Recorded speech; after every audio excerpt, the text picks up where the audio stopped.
Conti, bella palla per Rebic, Rebic Ibra, Rebic, il tiro, gol! Let's go. Let's talk about Subway sandwiches and coffees. The fuel of the SempreMilan podcast. Hello everyone, welcome to another episode of the SempreMilan podcast. I'm your host, Ollie Fisher, joined once again by Anthony Torgrud. What's up, guys? I'm glad to be back. Not sure why I keep waving every week, but I do. Yeah, happy to be here. Hi mate, we'll wave back, don't worry. Madison, nice to have you back. Yeah, I feel like it's been a while since it's just been the three of us. And I want to let you guys know I've actually had an epiphany this week. For the last 10 years I've been watching Milan. I've actually been watching them with my eyes closed. So it's pretty great to see what the players look like and to really see their talent on the field. I thought it was something coming about Everton because Everton are kind of doing all right as well, aren't they? They have been looking great. 2 wins from 2 for Everton for the first time in 8 years. Milan have won 2 out of 2.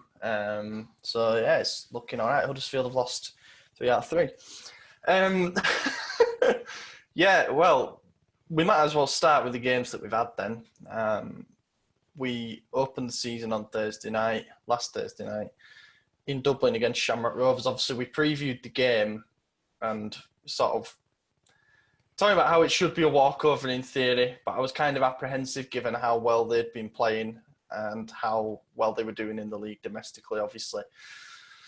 We ended up getting the job done. It wasn't the most entertaining game, but I think it was just a case of when Ibra scored that first goal, it was pretty much done.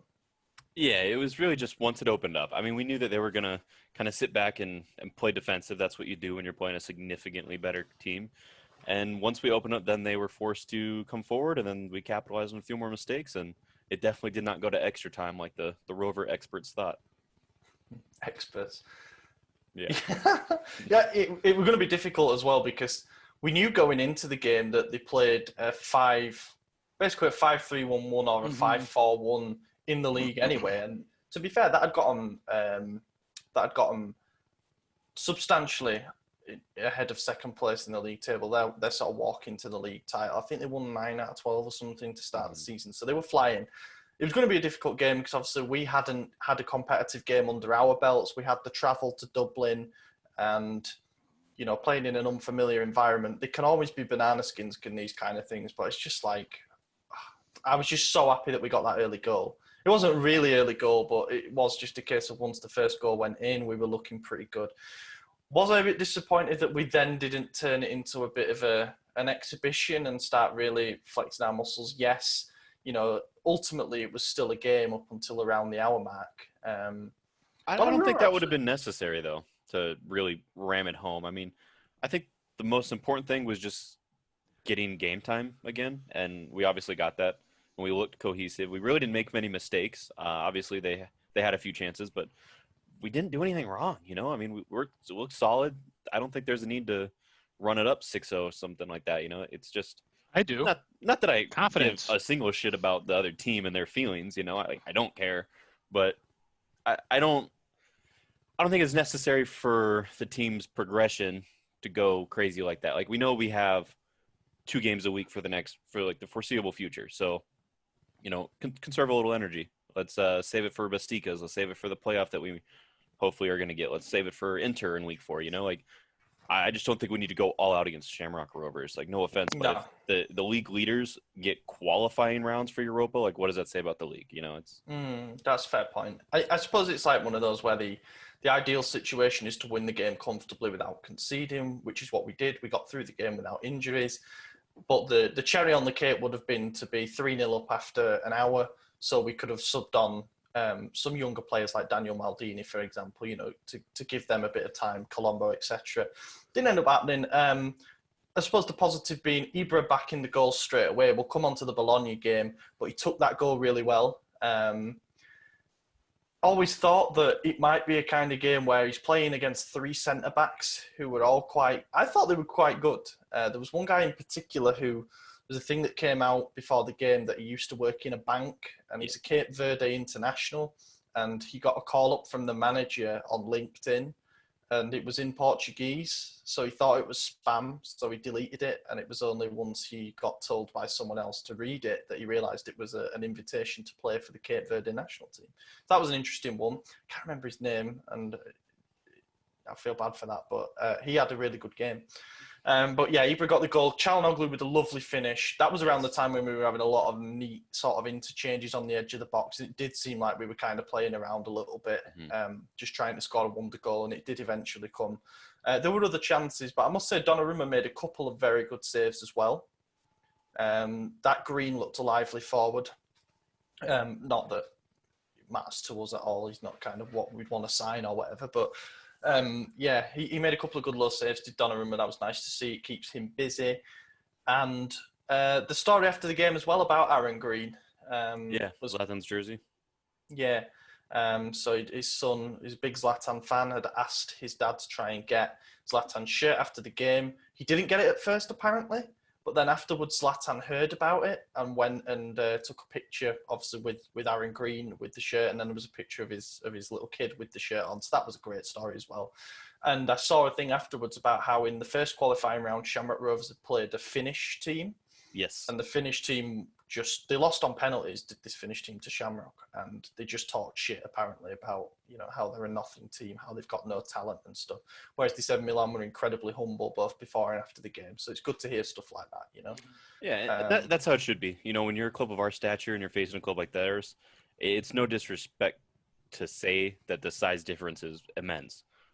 It's well known that we're a bigger club expected to win. So there's no reason to talk shit, It's when you're a Finnish team, which is probably a worse off league than the Irish league, it's like, yeah, you might have that little bit. You need to do that to amp yourself up and perform. But Milan are professionals. They don't need that. They show up. They do the work. They get it done. I felt so bad for the fans because how often is AC Milan coming to your stadium to play in a Europe game? Probably once ever. Yeah, like it's probably never going to happen again. But just imagine, that sucks. Yeah. I think we kind of mentioned it in the preview. They did play Juventus in 2010-11. Wasn't as good a Juve team, but they played them over 2 legs. So they have had a taste of a big team coming. And also they played Real Madrid at some point. Fun fact about that game, that was Ronaldo's Madrid debut. Yes, that's right. And didn't they only win with like a goal in the last 5 minutes? From Benzema. I'm sure it was a really late winner. So they've had a bit of a taste of that. But the biggest shame is obviously there not being fans there to watch it, because like me personally, it's a 30-minute flight for me to Dublin. I would have been there in a heartbeat. But in terms of the bigger picture, we've talked about how we've got 6, what should be, if we're a serious team, routine games on paper to start this season. Number 1, chalked off, perfect. We're into the 3rd qualifying round. We're now 2 games away from the group stages and the 15 million in extra revenue that brings. I didn't even realise it was so high, but yeah, that's a big deal. We'll come on to Bodo Glimt towards the end of the episode because they're a really, really fascinating team. I had no idea just how interesting they are, to be honest. I just see names like that and assume, do you know, like when you're doing a FIFA career mode and you do the Europa League draw, the groups, and you see it and you're like, are they even a team? But Bodo Glimt, fair enough. I'm really looking forward to this game, actually. So yeah, win through to the 3rd qualifying round, no injuries and stuff. That's fine. Now we're going into the Bologna game, and we basically don't have any centre backs in reserve. So that's an interesting one. We're going to have to go into it with Gabbia and Kier as the defensive pairing and no centre backs because Duarte is in quarantine. He's tested positive for coronavirus. But he tested positive after the game, right? Correct. Mm-hmm. Yeah. Didn't he play in Ireland? Mm-hmm. Mm-hmm. Yeah, he came on. He played the league game too. He came on against Bologna, yeah. Yeah, came on. So I hope the rest of the team is okay. I mean, so all the tests have come back negative, but they've undergone another test today, and the results will come back either late tonight or tomorrow morning. The feeling is that it'll be fine. Yeah, but that's still scary. I mean, that you look at what happened to Leyton Orient. 18 players on their team got positive. They had to forfeit the league match against Tottenham. Like, obviously, what match? Yeah. Like it's not. But regardless, I mean, that's something that could potentially be in our future, and that would just derail all this momentum we have. Imagine being forced to forfeit something like over something silly like a player registration error or something stupid, That was a big Woo! Roma. There we go. Yeah. I mean, Shots fired. now you've said it, let's talk about it. That's I was perfect for shocked when I us. saw the news. It seemed to me as more of an admin error than sort of fielding an actual ineligible player who, let's say, hadn't formally signed yet or wasn't named in the squad. It was And that's just exactly what it is. yeah. And it's kind of, I think it's more the player's fault than anything. It's not like his birthday was a surprise. He knew what day he was born. Like, But It was How does he player. know that the club has it wrong? Yeah, exactly. You wouldn't say, by the way, you did change me to over 23, didn't you, boss? You just assume that they've got it nailed. You Yeah, know? that's Right. fair. I think it's on whoever names the squad who then looks over it. I mean, it must be double and triple checked. And for whatever reason, I mean, it's not even like he turned 23 over the summer. That's what I'm saying. So yeah, it's a bad oversight, is that, and it's cost them big time. I mean, they weren't particularly impressive in the game anyway. Drawing 0-0, Hayes looked pretty good. And I think they might actually have another decent season, to be honest. I was actually really happy to see that it was 0-0 because Roma's obviously a direct competitor for us right now. Their fans have been piping up for no good reason. So I was pretty thrilled to see they only got 1 point out of it.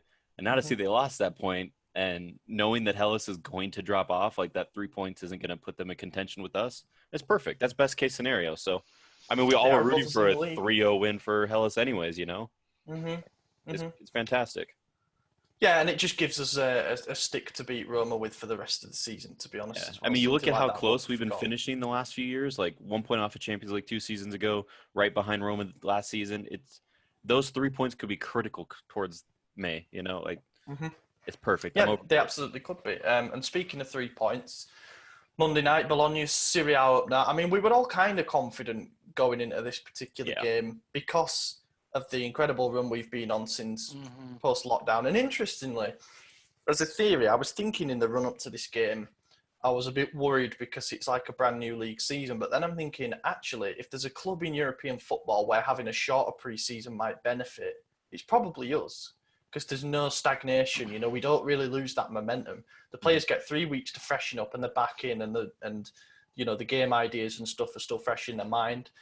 So I managed to talk myself out of feeling nervous about the game, especially after a sort of sloppy first 10 minutes. We then really stepped into the game. We were pressing high. We should have been 3-0 up at half time, but we weren't. Benacer missed an easy chance, and there was something else I can't remember. And then classic Teo cross Ibra header. That was beautiful goal. It was poetry in motion. Like the cross was inch perfect, and the header was just so like. It was iconic Zlatan. That's exactly what you'd expect. When you say Zlatan scored his typical goal, it's a header from across. That's what I envisioned. Perfect. Yeah, it was. You just knew as well at that point that obviously you saw him celebrate, and after he'd scored against Shamrock Rovers, I just found myself feeling incredibly hyped. Like, for all those people who have been saying, he's only going to get 10 goals. And I'm thinking to myself, he got 10 goals since he arrived. So in half a season, if he just sort of keeps up a standard pace, he's going to walk to 20 goals this year. He's already got 2. He's already the top scorer in the league as things stand. I predicted he'll end it as well. I predicted he would end it. You predicted he was done. And that upset people. It did. Actually, yeah. It did upset people, but Flop of the season's mad. The flop of the season, as I say. Yeah, and then the penalty. I mean, we complain about VAR a lot, and we also say when it gets it right. That was great. In my opinion, that was really good. That was the best use of the system that I can think of related to a Milan game, because Calabria got tripped. It was bang on the edge of the box, really. The ref gave a free kick because that's what he saw at the time. That's fair enough. If something's on the line, you probably give the benefit of the doubt towards a free kick rather than a penalty that effectively ended the game. But then VAR, he didn't even have to go and look at the screen. He just paused for about 10 seconds. VAR told him it's inside the box. He pointed to a penalty, and within a minute we were 2-0 up. That was a gorgeous penalty, by the way. Yeah, the penalty was perfect. So I was at work while the game was playing. And obviously we work from home because COVID, so I had a Zoom meeting as soon as the second half began. So I had my phone playing the game on mute, like on the bottom of my screen, just hidden. But I didn't see any of the foul. I just looked down and saw Zlatan lining up for a penalty, and I was like, oh, okay, cool. So, yeah, I had to pretend I wasn't watching a game while I was at work. But, yeah, it was a beautiful penalty. I saw that. That's funny. Gave it away I when you was doing, celebrated. yeah, I was doing the same thing, but I was training people, and I was like, "Hang on, guys, gotta turn the game on. If you just see me like start randomly celebrating, like my team scored, so just ignore it." They're like, "All right, sweet. All right, cool," Yeah, I was in like a one-on-one meeting with just my boss, so I couldn't slide that. Normally, if it's like a group meeting, I'll just have my camera off and the game on and fuck it. Yeah, But it was supposed to be that, but my boss canceled my one-on-one and moved it to tomorrow. So I was like, there "Sweet." you go. Good. That's good stuff. I just watched Every it business podcast. yeah. So it was probably as comfortable in the end as the Shamrock game. Very similar win. We scored a good time in both games, and then we got the second in the second half just to kill it off. Very, very similar games, actually. And, yeah, we one win from one. It's what we wanted. Bologna was the toughest of our opening three Serie A fixtures on paper. Crotone and Spezia aren't expected to pull up many trees, whereas some have picked Bologna to be a surprise package this season. They do have some good players as well. Tomiyasu looks good. I've seen a few people mention him as the potential centre-back that we should go for, and we'll come on to that. Sansone always looks good. Barrow always looks good. Did you guys see Mihaljević's comments after the game? Yeah, the difference was we don't have Zlatan. I was talking about his Donnarumma comment. He said he curses the day that he gave him a debut. I like Mihajlovic. I really do. I don't think he owes us anything. Was actually the manager when we beat Inter 3-0 in the derby, and that's probably the best footballing experience I've ever had. So, yeah, fair play. I think Bologna will be okay this season. I look at their squad on paper. I don't think it's bad, but it was just nice to take care of business. We hadn't won. We'd lost both of our last two opening games of the season against. It was Napoli 3-2 when we imploded, and obviously Udinese last season.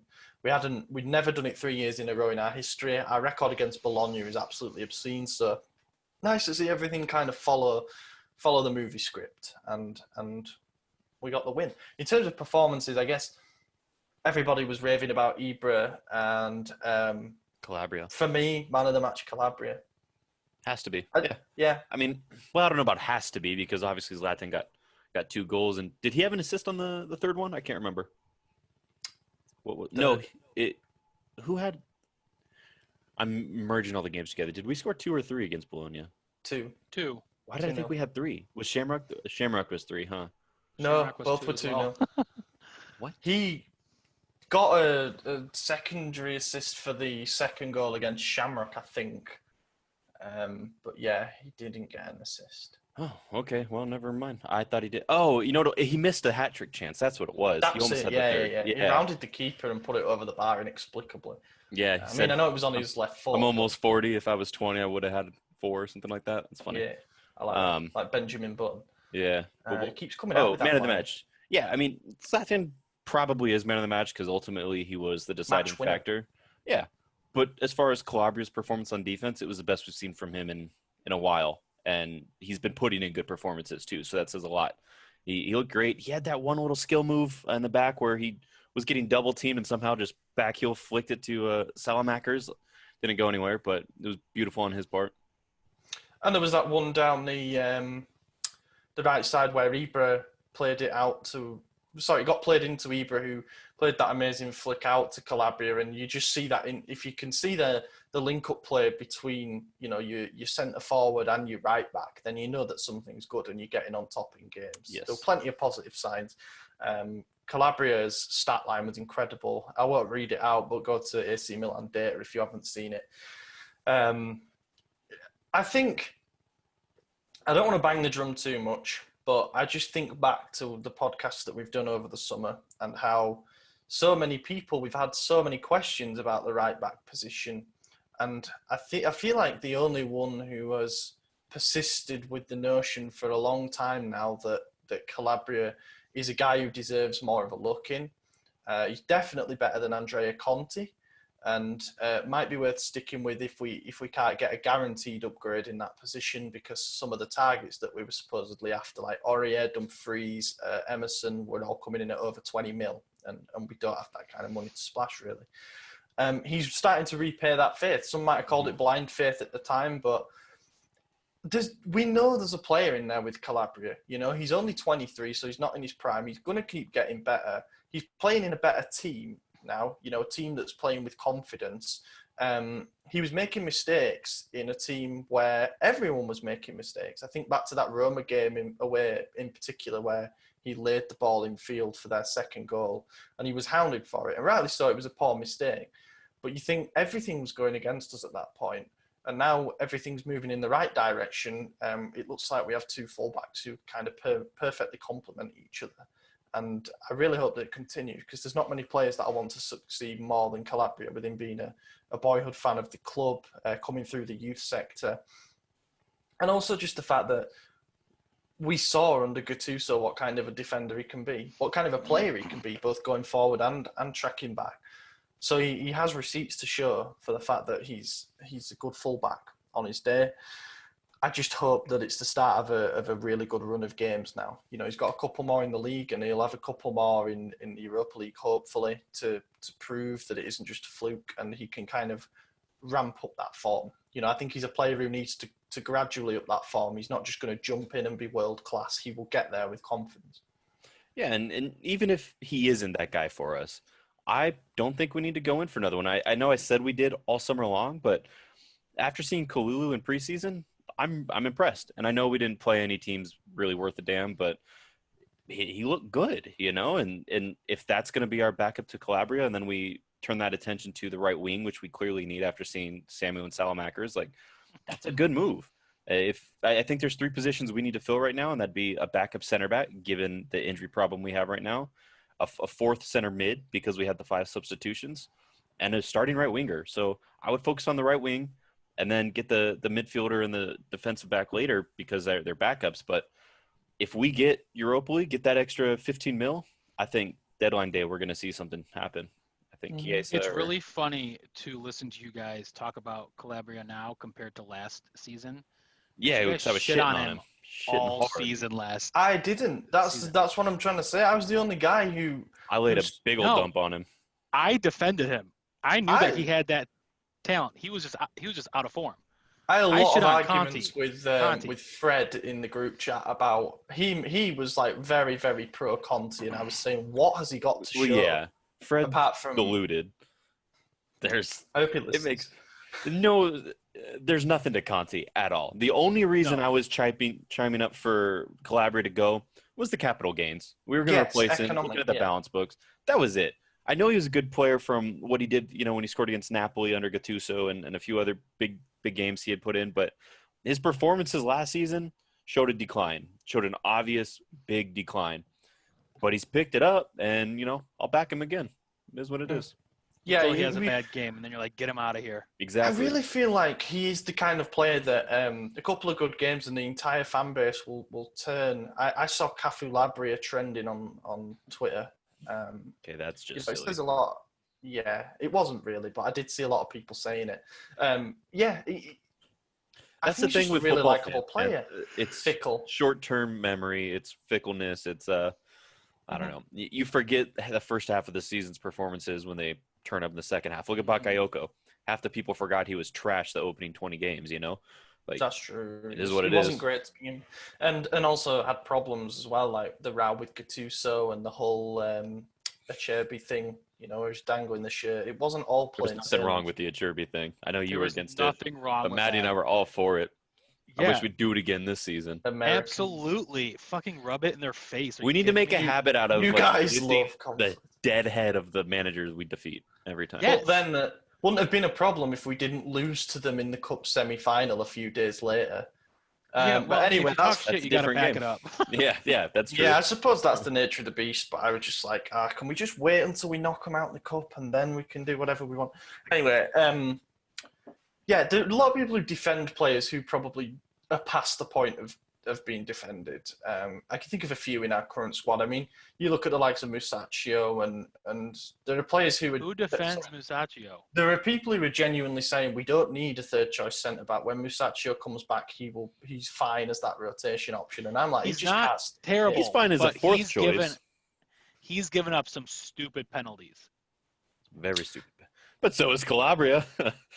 Do you know what? He was really good under Gattuso in that season where even Ricardo Rodriguez was good. You know, one thing you say about Gattuso, he knows how to organise a back four. So those players have it in them somewhere to know how to get back to playing as a unit.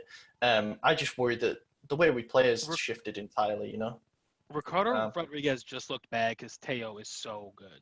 He's Yeah, not I that never great at had- He didn't defending, even look but, that bad honestly. in the 18-19 season. Rick Rod didn't even look that bad. No, he didn't. I just think he got the shit end of the stick, you know. He did, yeah, I think he did. And I actually hope that he does well at Torino, to be honest. Oh no, Is that where he's at now? Yeah, Gianpaolo's which is there so now. weird because he looked. Well, I guess did Gianpaolo use Teo from the start? Can't remember. No, he started with Ricardo Rodriguez, and then he used Teo for the first time in the derby in the fourth game. In the third game, I think he yanked Rodriguez off at halftime or something. So yeah, so it's weird that he was interested in him again after failing so quickly. So where we're at with the market, then we basically got a couple of weeks left. Now, as you sort of alluded to, you can probably expect a lot more serious, concrete business to take place in the last few days because we've got that Europa League playoff game on October the 1st, and then there's 4 days after that to get business done. If we get there, we know we've got 15 million in extra revenue at least. You know, we've got to back ourselves to go past the groups and into the knockouts. So that would be a nice extra chunk of revenue too. In addition to that, we'd hopefully have a couple of players out of the door. You know, the Paqueta thing is ongoing. Personally, I'm surprised that Lyon think that it's a good idea to offload Memphis Depay, Houssama and Rene Adelaide and replace them with Lucas Paqueta. But, you know, I'm not Juninho. I'll let him make those mistakes. And then Rade Krunic, who a lot of people are downplaying as like it's not important news, but 8 mil could be a big deal. You know, it could be us being able to offer a larger loan sum for a target. Or is anyone in for him? I know Freiburg was, but that deal's off. They signed someone else. I can't remember who, but they signed some player. A couple of places have said that it's still on because they're looking to sell Haberer, who's a defensive mid, so he'd come in then. But also apparently Torino were keen on him, Benevento. So, yeah, people want Duarte as well, apparently. That's quite funny. He's just coming and taking away all the players that we don't really need. And what else? So, yeah, Paqueta and Krunic could raise like 30 mil, you know, 22 plus 8. That would be nice. There was a really, really good study during what was it yesterday? I think I did it yesterday, from Calcio Finanza, who basically are fantastic at what they do. They just like break down the business that we've done in the transfer market, and they came to the conclusion that we've cut the squad cost, so like salaries and player depreciation and stuff. The actual cost of maintaining the current squad is 22 million less than it was last season, and you've got to add to that around 18 million in gains that we've made, capital gains that we've made on transfer fees. So we've got around 40 million in margin if you assume that the money we save is going to be reinvested.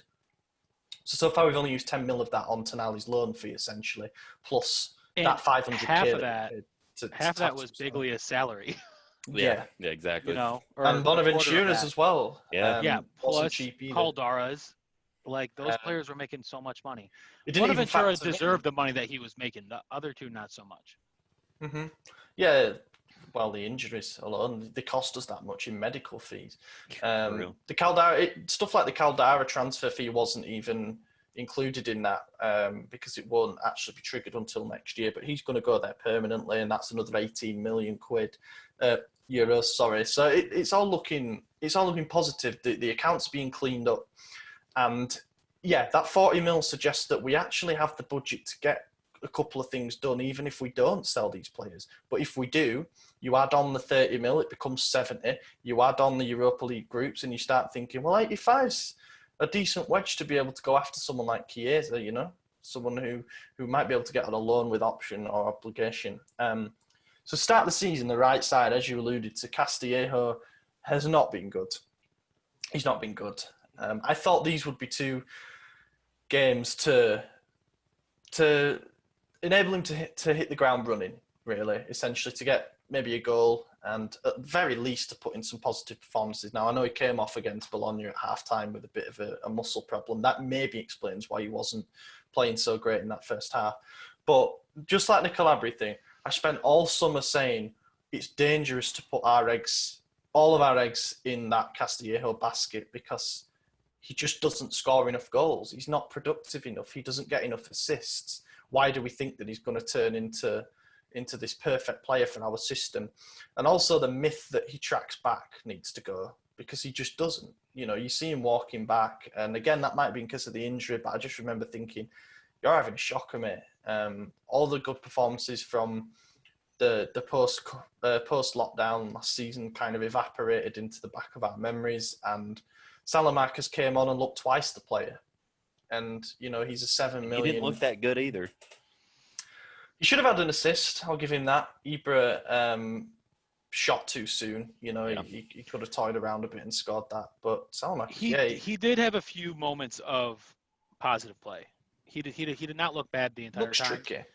Yeah, I mean, he's young. He's what, like 21, 22? Something like that, yeah. Like, give him a little bit of time. Don't write him off immediately. He's showing. He can also play right back, which is such a big deal. Like, right, you know, and he's looking like he can be a solid backup. You know, he's not going to be a world beater.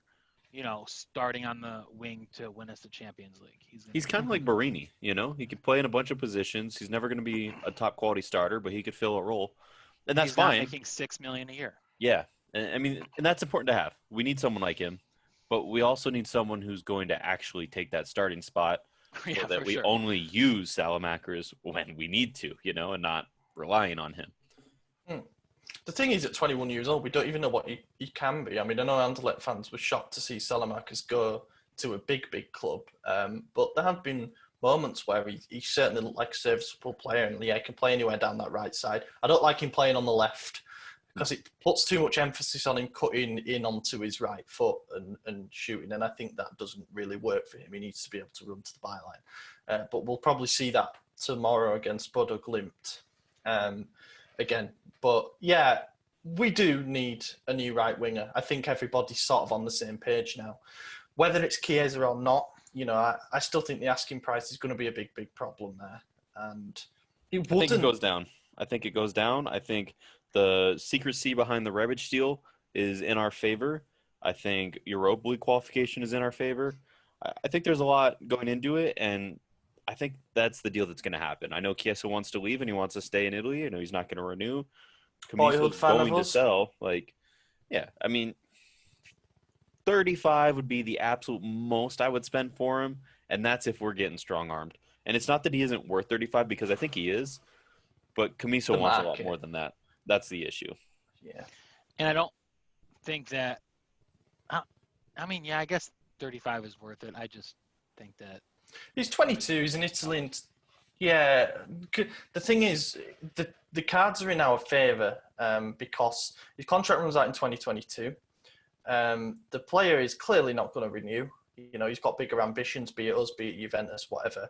And given the market that we're in, I think Camiso knows that he needs to sell a player. He needs to sell one player, be it Chiesa, Milinkovic, or Pizzella. Now, if he doesn't want Pizzella or Milinkovic to go because he thinks they're going to be defensive bedrock, okay, but they've got some talented young attackers. I mean, Castrovilli's there, and Christian Kwame's there as well. He's back from his ligament injury, and you think maybe that's the player that they think they could get away with selling, you know?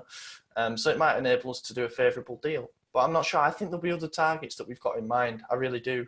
I won't be surprised to see some Mr. X-style names thrown out there. But yeah, I'm hoping there's some budget there for a right winger. So right winger, probably going to be... It depends if the management look at it as a luxury kind of thing. I mean, the obvious need at the moment is centre-back, without a doubt. We've only got two that are available to play. We're getting to that stage where we might have to play Calabria as a centre-back again if something goes wrong with Kier or Gabia. Milinkovic is the name we've talked about for so long. It doesn't look like happening. I'm surprised there's not been much opening on that front, but that's fine, whatever. There are the targets out there.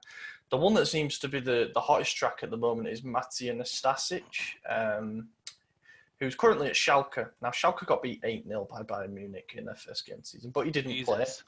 So there's a weird thing. Sky are really pushing this idea that it'd be a quick deal to close and he would be able to provide reinforcement very quick. He's out injured at the moment. Yeah. So that's a weird sort of thing. I mean, it's a head injury, so in theory he could come back at any moment, but I've seen how heavily bandaged his head was when he got subbed off when I was searching for images to use for articles and stuff. It didn't look great, so it might be a concussion type thing. I think we've learned our lesson with buying injured players, and we shouldn't do it.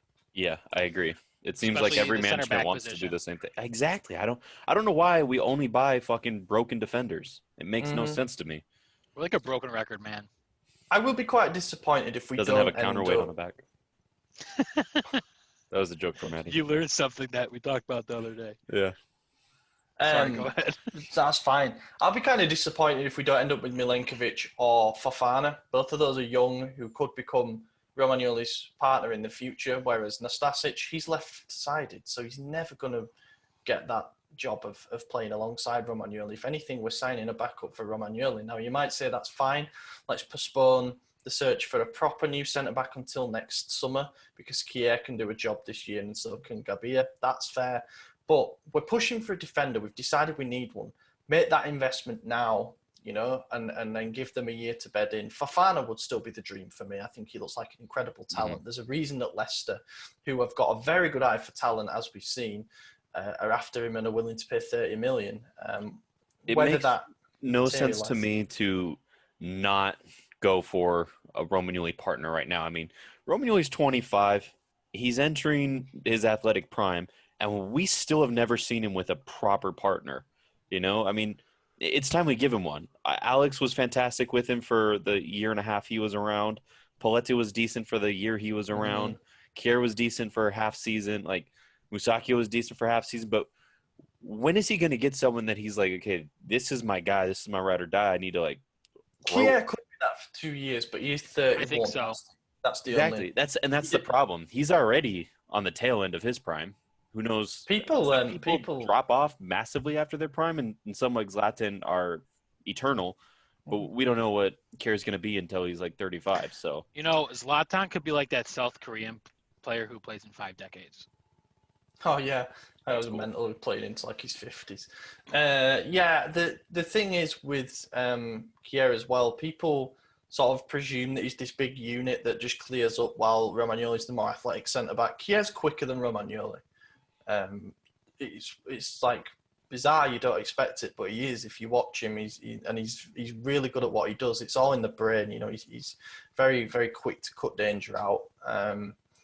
Just wonder, you know, he's 31. That's it. If you expect him to play at that level until he's 34, 35, you're probably going to be disappointed. But we'll see. We'll see. If we don't get the right opportunity, I don't want us to rush into committing to do a loan with obligation for Nastasic or something. I feel like that would be a real panic signing that would just be terrible. Fofana, be very happy with. Be very happy with Milenkovic. Would even be happy with Simakan from Strasbourg because he's also incredibly highly rated. Just there are profiles out there. Christopher Ayer as well. We should talk about him now. He's not had a great start to the season for Celtic.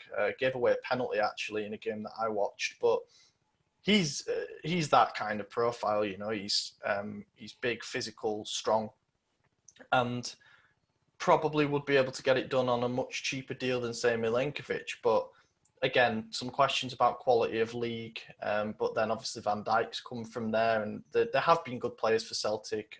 Moussa Dembele springs to mind, and there's one name you haven't mentioned yet that we were linked with recently, albeit a not too hot source, but Rudiger from Chelsea. I'm personally open to it. I think he's been poor in recent times, but he was a rock for them, you know, under Sarri and the beginning of Lampard's tenure. Obviously, like I said, he's gotten a little rough towards the end of last season, and this season he hasn't really shown much, but I'm open to that move. I think that would be a good move for us, especially as a loan. Yes, as a third choice centre-back as well, you've got to remember that. Whoever's coming in is probably coming in to be backup for a little bit and to be rotated.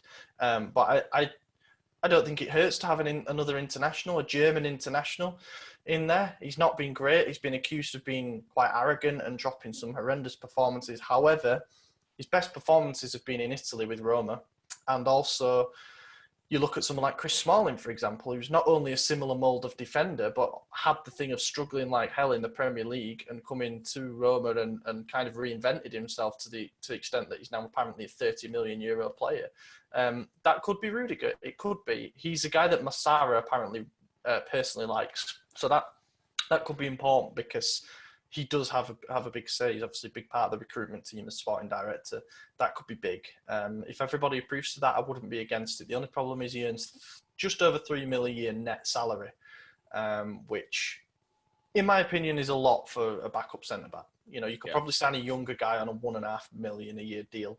So, but again, if it were a loan with cheap option, Chelsea want rid of him, and if they are going to sell Bakayoko to PSG, which seems like a thing now, then they might cut us a deal for Rudiger.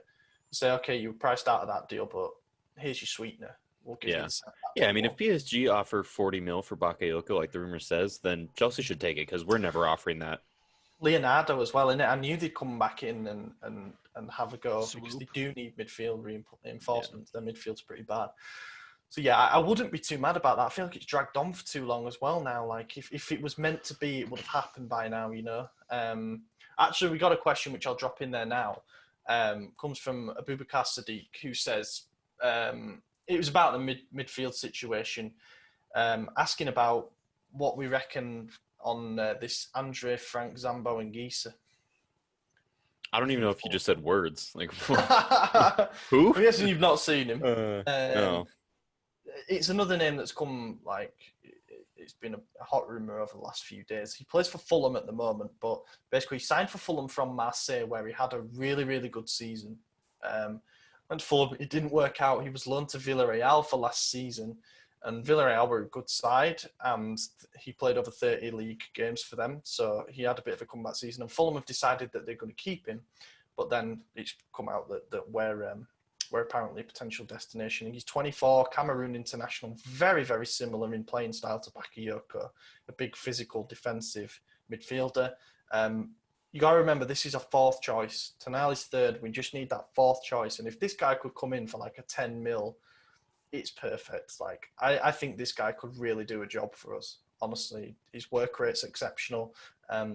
He needs to get out of that team quickly because Fulham have conceded 7 goals in their first 2 games. You know, that's not a reflection on him based on what I've seen either. They just don't have a back four, and Scott Parker can't organise a defence. So I wouldn't be against that, to answer the question. Who's Fulham's keeper? Is it Tim Krul still? No, he started for Norwich against Huddersfield. I was like, oh, really? Yeah. Am I off? Is Scott Parker, former Tottenham and Chelsea guy? Looks kind of like Eggsy from Kingsman. Like an older I haven't version. seen Kingsman, but okay, well, I think that's who it is. He's got a terrible dress sense. He always wears like a cardigan and a white shirt and a tie, and it's like, you look like you're going to a smart casual dinner. Yeah, I wouldn't be against that anyway. Bottom line, I think as a fourth choice midfielder, good. And we know one's going to come in because Pobbega's gone out on loan to Spezia with option to buy, but we've got to buy back. Personally happy for that. It's like send him there, dangle them a carrot that, you know, they'll get to buy him if he's good. But then if he's good enough, then we can just trigger it and buy him back. Perfect. Insurance on both sides. I like that. He's going to get some playing time in Serie A. Spezia have made some signings that make me think I've probably got my prediction on them a little bit wrong. And then Genoa won handsomely the first game of the season to make that relegation prediction look stupid, but plenty of games to go.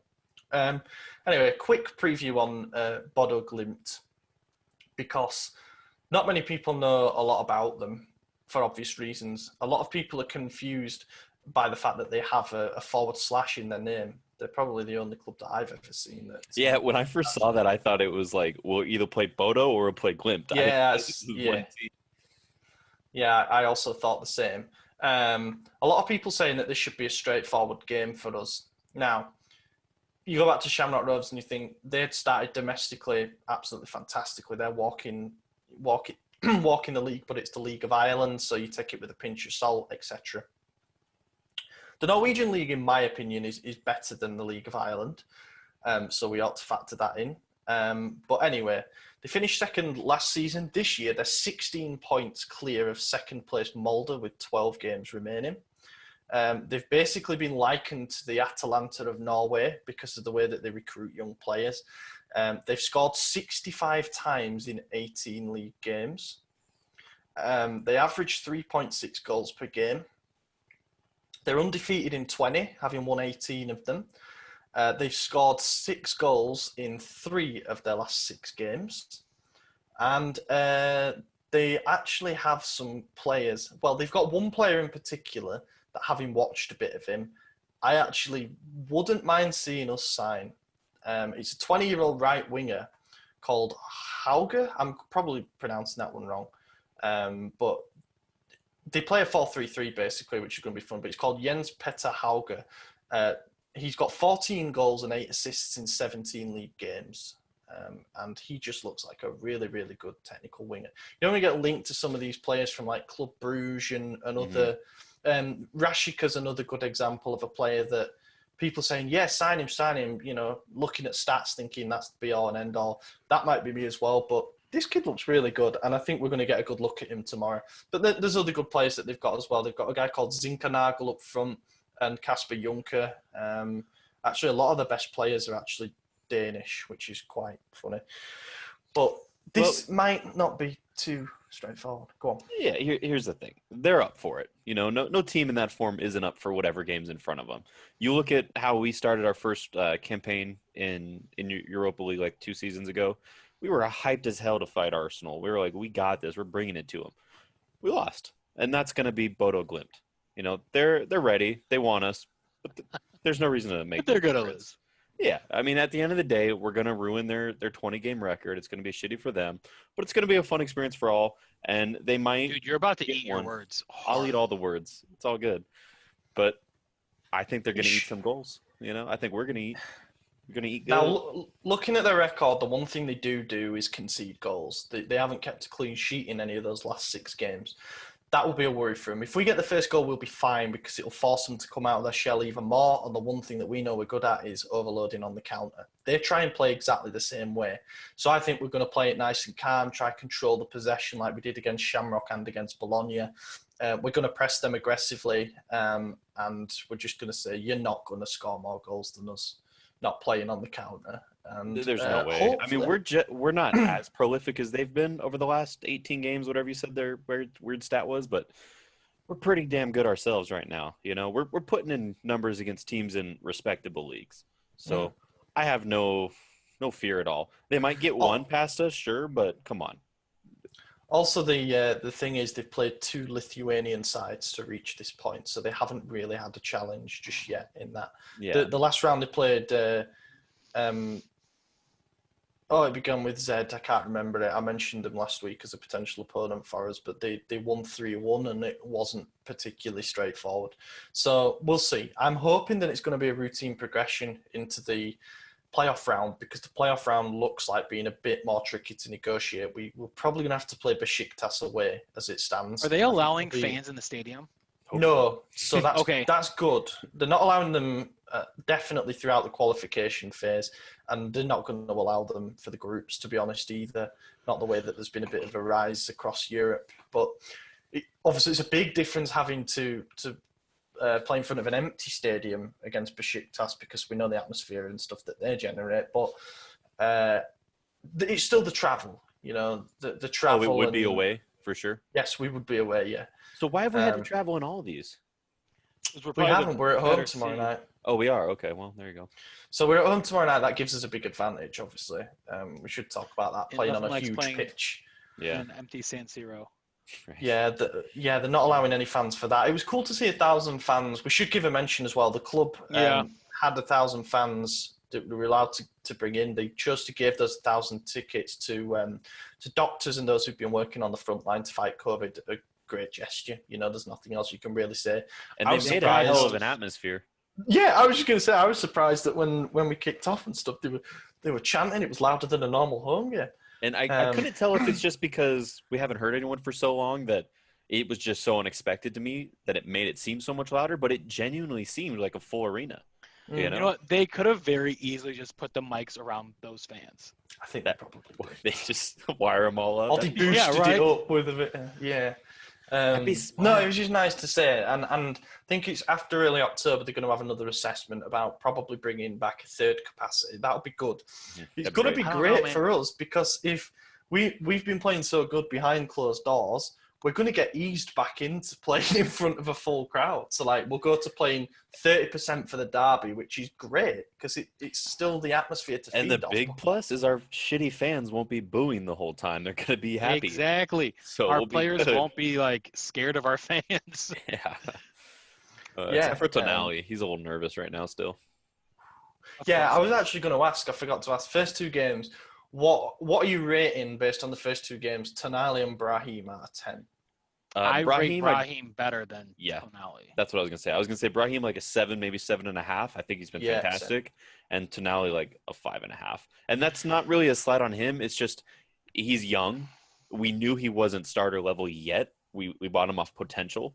And we know he's a fan. That was his first time playing for the club. Then it was his first time playing in San Siro. And First time playing in San Siro for the club. Right, that's what I mean, yeah.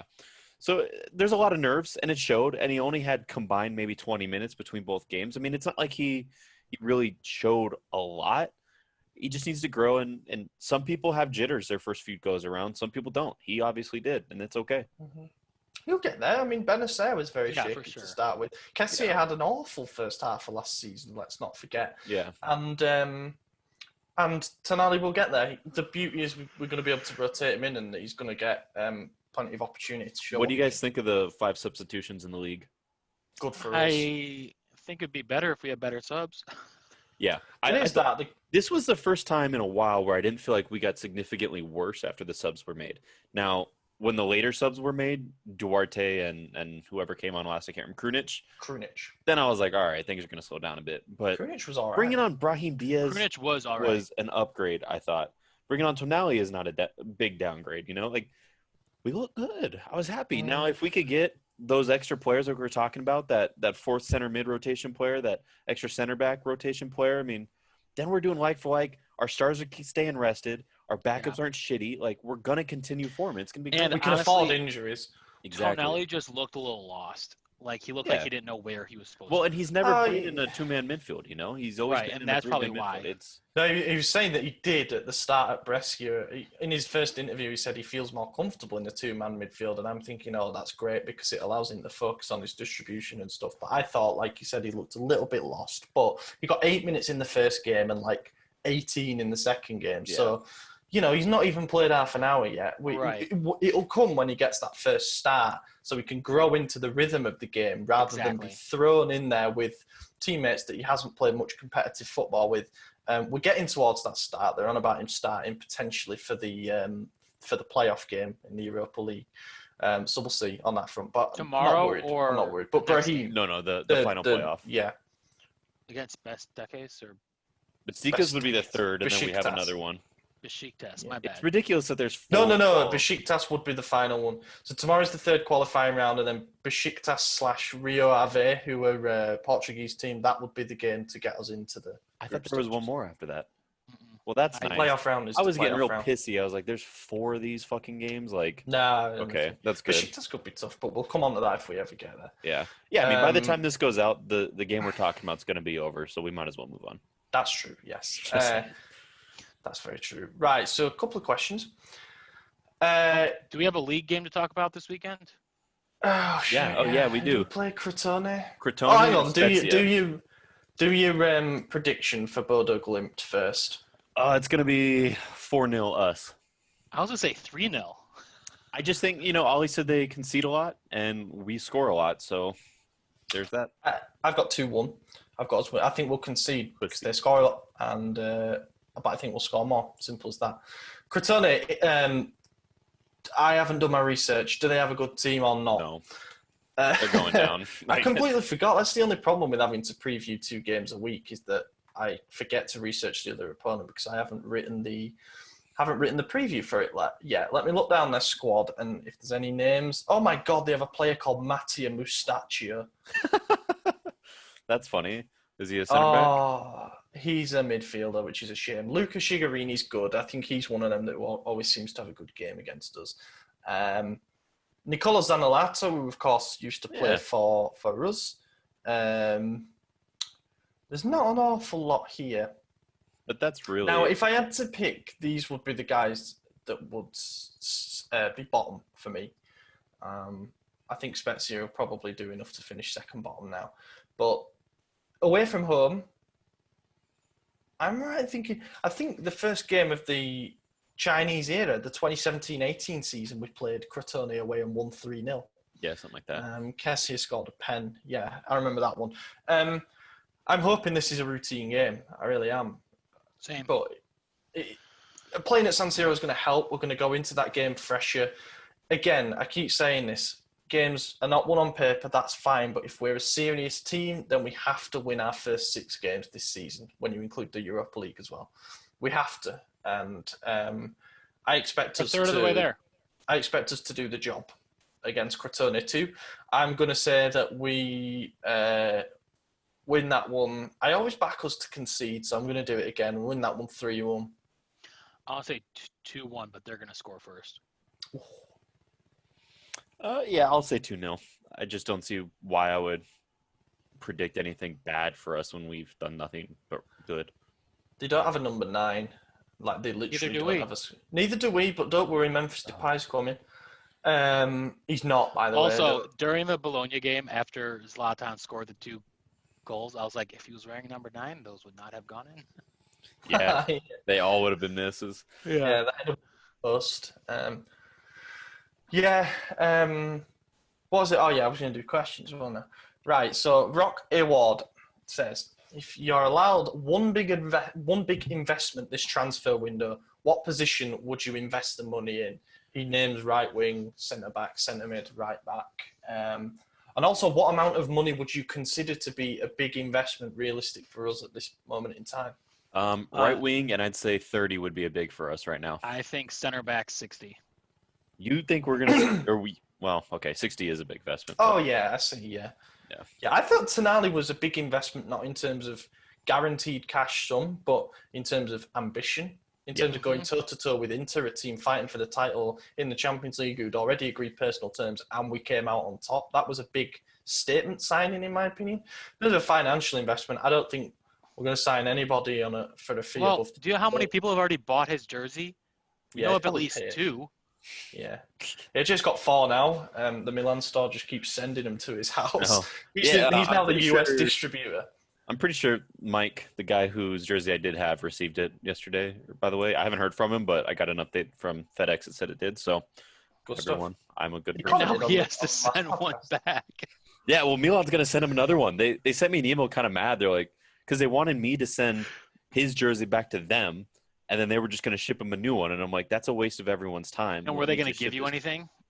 15% off my next purchase. I'm like, fuck off. But I get that just for having a fan card. that's what I'm saying. I was like, this is nothing. So I just told them, I was like, yo, I shipped it myself. And they're like, God, what'd they say? It was really passive aggressive. They're like, now we have to contact our mutual friend because he'll be receiving 2. And I'm like, okay, good for him. You guys fucked up. Our mutual friend. Yeah. Do you know what I would do if I was him? Is cancel my credit card and just keep 2 and get a new credit card. Cancel his credit. Why his credit card? Because they'll charge him for the second jersey if he doesn't send it back. No, they I won't. think we're just going to send one out regardless, weren't they? Yeah, they won't. Anyway, yeah. Glad Mike got his jersey. Big investment. I don't think we have the liquidity to pull off something that's more than 20 mil like up front, but in terms of a loan with option, we could do something with Chiesa that was similar to Tonali. I reckon 10 plus 20 plus 10, so like a total 40 mil, something like that could work.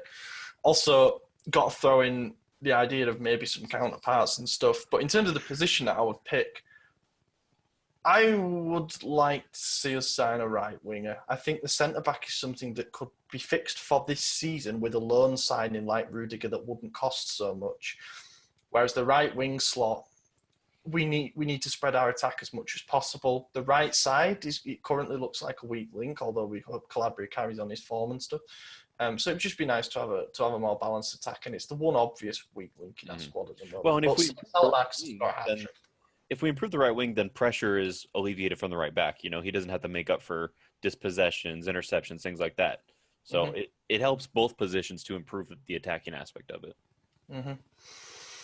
Yeah, that's it. I would do the same, right winger. And then I'll ask this because Roy asked it last week, and I forgot to ask it. It's quite good.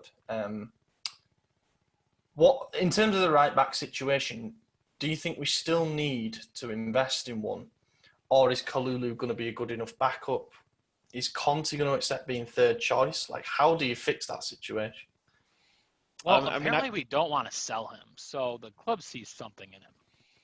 I don't think it's that. I think it was more so they could get more money off Calabria, so they were going to sell him and just kind of tough it out with Conte. But since Calabria's staying, maybe they will try and sell Conte. I don't know, but I don't think it doesn't matter if he accepts being third choice or not. If that's what he is, that's what he is. He needs to prove otherwise, yeah. Yeah, work harder. Yeah, exactly. I want to be Kalulu, my boss too, but I'm not. I wouldn't rush Kalulu. I know that you had him as a breakout star, and I really do think that he's got a high ceiling. I wouldn't rush him, though. I wouldn't rush him. He obviously still needs time to kind of get up to full pace, but in the friendlies, he looked good. He looks impressive. He looks kind of like what we would need. And also, he can play centre-back. People do forget that. But I personally wouldn't play him there. Yeah, at the moment, Calabria top for me, Kalulu second. Conte comes back from injury. We see what kind of state he's in. He could be completely crippled. But he probably is at the moment. The man's made of glass. He's been crippled. He's just somehow. But if he could just sort out his defence so that we had that balance where we basically had a back three at all times, and then it just allowed Teo to push up. You know, that it looks good when we have that balance. But the problem is he's not good enough at defending. And he's not agile enough. The thing is, Calabria, I was really impressed against Bologna with his one-on-one marking. Yes. You know, he had a tough game against Barrow, who's pacey, who's skillful, and he didn't have it any easier when Sansone was on that side as well. But he did everything that you would ask a fullback to do. He showed them onto their weak foot every time. He also got in there with a couple of really good tackles. And, of course, going forward, we know what he can do. So Calabria number one for me, and then let the other two fight it out, in my opinion. That's just it. Yeah, on last week's pod with Maxi, we talked about Bologna, and I said Barrow was going to be the guy to watch, you know, that he's going to be the one giving us problems. And to your point, Calabria shut him down, so looks good. Yeah, that's it then. Thank you for listening, everybody. Hopefully we're reflecting on 2 more wins in a week's time. Would be nice. But in the meantime, I've been your host, Ollie Fisher. You can find me on Twitter at Ollie Fisher or at Kilpin Chronicle. Been joined by Anthony Torgrud. Yeah, Ollie says hopefully we have 2 wins to review. I'm going to take a step further and guarantee we will have 2 wins to review. Hopefully I don't eat my words there, but follow me on Twitter and let me know if I do at Torgrud45. Yeah, I plan to watch the games with my eyes open this weekend and tomorrow. So go ahead and follow me on Twitter at Madison_DT. That's not your adage. Opinions then. You're right, it's not my Twitter, and we're not even saying our Twitter, so I'm done. Just make sure that you keep the glasses on, Maddie. Edward, thank you very much. Talk, since Maddie doesn't know his own Twitter. Are we saying our Twitter handles? I mean, we both just did. Oh. Yeah, I don't know. It's just a sign off, innit? Yeah, thank you very much for listening, everyone. We'll catch you in a week's time. Conti, bella palla per Rebic, Ibra, Rebic, il tiro, gol!